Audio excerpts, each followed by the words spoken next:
qual foi construído um quadrado. Eles pegaram o vértice I, o vértice G e montaram um quadrado em cima. E aí é perguntada a medida do ângulo NMD, que é o ângulo marcado com alfa na figura. É um exercício bem interessante, né? Eu acho que vale a pena a gente começar calculando os ângulos internos de um dodecágono regular. Eu vou usar aquela técnica de ir pelo ângulo externo, né, para ficar um pouquinho mais fácil esse processo de fazer as contas.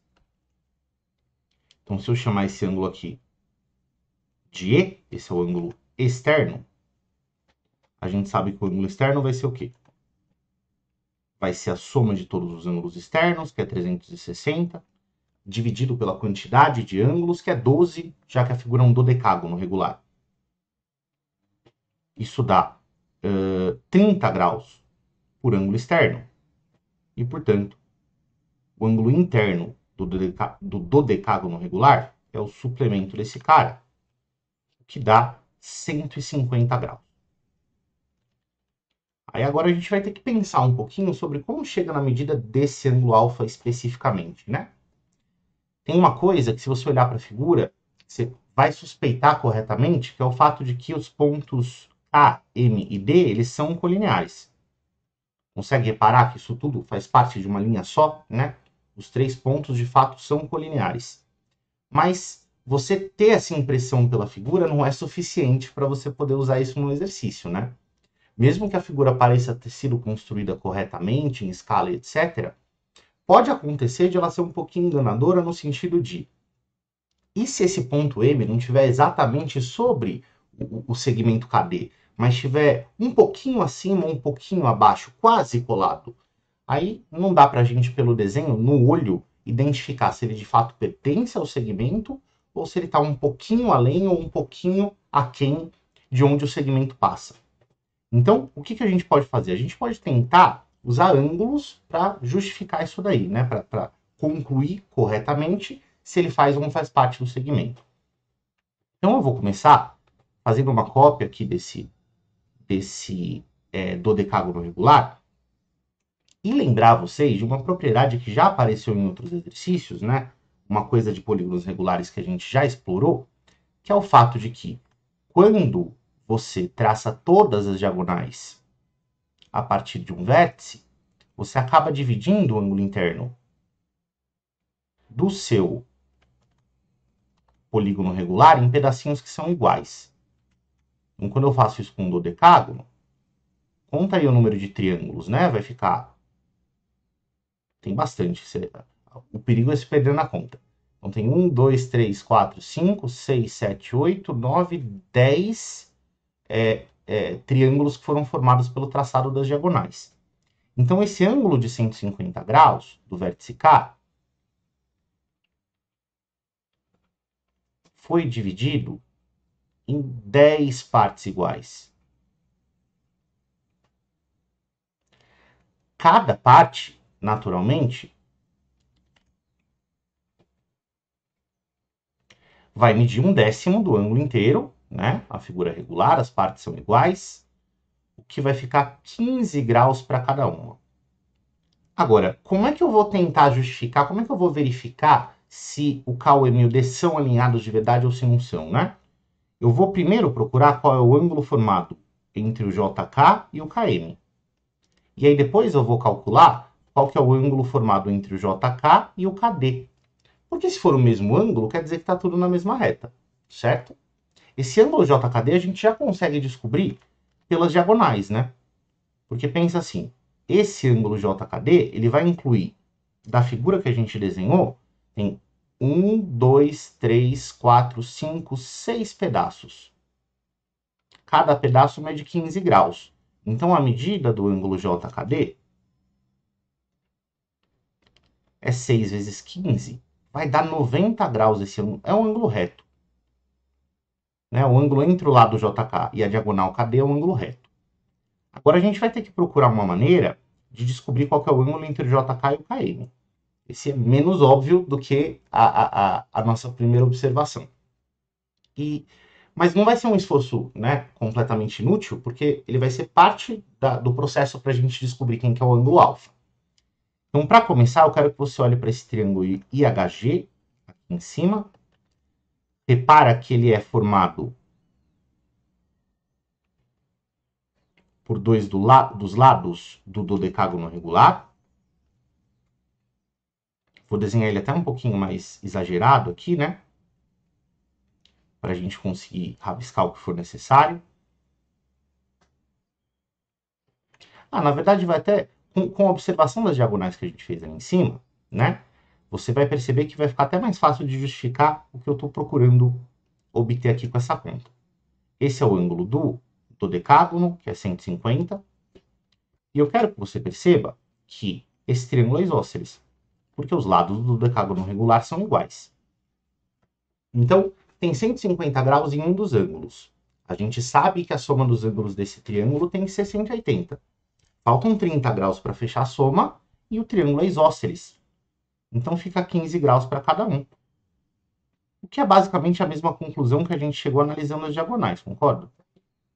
Porque esse triângulo HIG, que aparece aqui em cima, ele é tipo o triângulo IJK, que aparece aqui. De fato, esses triângulos são idênticos, né? Como o HI e o HG são iguais, o ângulo entre eles é o mesmo, né? E a figura é regular, então essas bordinhas que se formam ao redor dela são todas idênticas. A gente tem certeza aqui, olha que observação boa, que este segmento, que é o IG, como o triângulo é idêntico, né? Esse segmento IG também vai aparecer aqui. Só que o IG é lado do quadrado. Então, ó, esses 5 segmentos que aparecem aqui, eles são todos do mesmo tamanho. Recapitulando para ter certeza de que você entendeu, né? A figura é regular, então ela tem um monte de simetrias que a gente pode explorar. Assim como as diagonais quebram em partes iguais, né? O lance aqui, se eu unir esses dois vértices que estão à distância de um vértice um do outro, né? Eu pego um vértice, pula um, liga com o próximo. Eu crio um triangulinho aqui na pontinha do decágono regular, que vai ser o mesmo triângulo que eu vou encontrar sempre que eu fizer uma construção dessas. Então, esse hexágono que a gente criou aqui dentro é um hexágono regular porque ele segue essa ideia, né, de eu pegar pedaços do dodecágono regular e ligar. Esses triângulos que foram formados para fora, todos eles são idênticos. Isso tem a ver com a simetria do polígono regular. Mas sabendo disso, eu quero que você observe o seguinte. Esse triângulo é idêntico àquele, certo? Então esse ângulo é de 15 graus, que foi o ângulo que a gente encontrou aqui. Esse também. Esse também.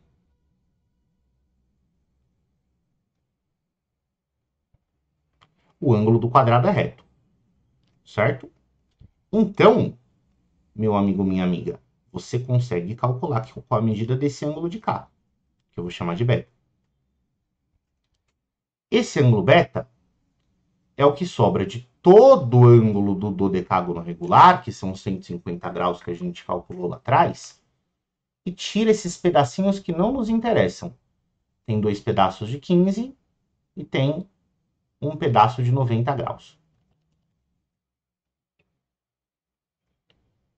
Ou seja, o ângulo beta que está marcado de vermelho, ele é um ângulo de 30 graus. Né? 150 menos 30, 120, menos 90, fica 30. Só que o triângulo IKM é um triângulo isósceles. Acabamos de notar isso daí, não foi?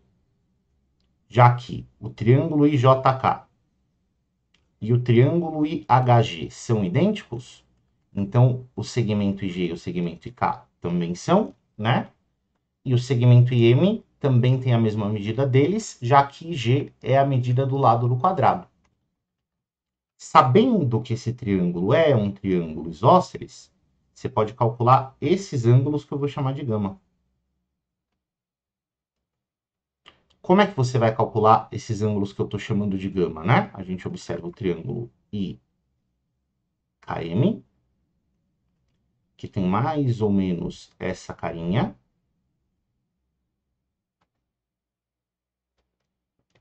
É um triângulo isósceles. Tem um ângulo beta de 30 graus aqui em cima, gama e gama. Então, 2 gama mais o ângulo de 30 dá 180. 2 gama é 150. E o gama é 75. Só que, olha que observação interessante. O ângulo JKM, ele está dividido em 2 pedaços. Tem esse pedaço azul que mede 15 e o pedaço roxinho que mede 75. Ou seja, o ângulo aqui inteiro é um ângulo reto, que é o 15 mais 75. Ah, então o ângulo JKM é reto. O ângulo JKD também era reto. Isso mostra pra gente que K, M e D são todos pontos colineares. Vê se você seguiu a lógica. Né? Como daqui para cá eu tenho um ângulo reto, e daqui para cá também, naturalmente, né, quando eu continuo o caminho do M seguindo a linha KM, eu vou chegar na D, já que para andar na direção do D eu também tenho que fazer essa direção de 90 graus. E o que essa observação vai ajudar a gente, Vitor? Deixa eu anotar que eu já te conto.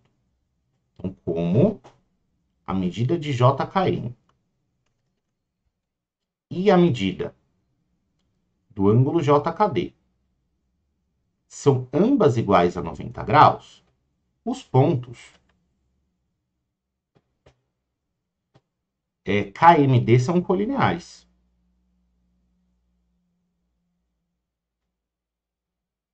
E essa observação é muito importante, gente, porque se eu sei que esses pontos são colineares, eu sei que esses 3 ângulos aqui juntos formam um ângulo raso. E isso é o que eu preciso para terminar a minha resolução, concorda?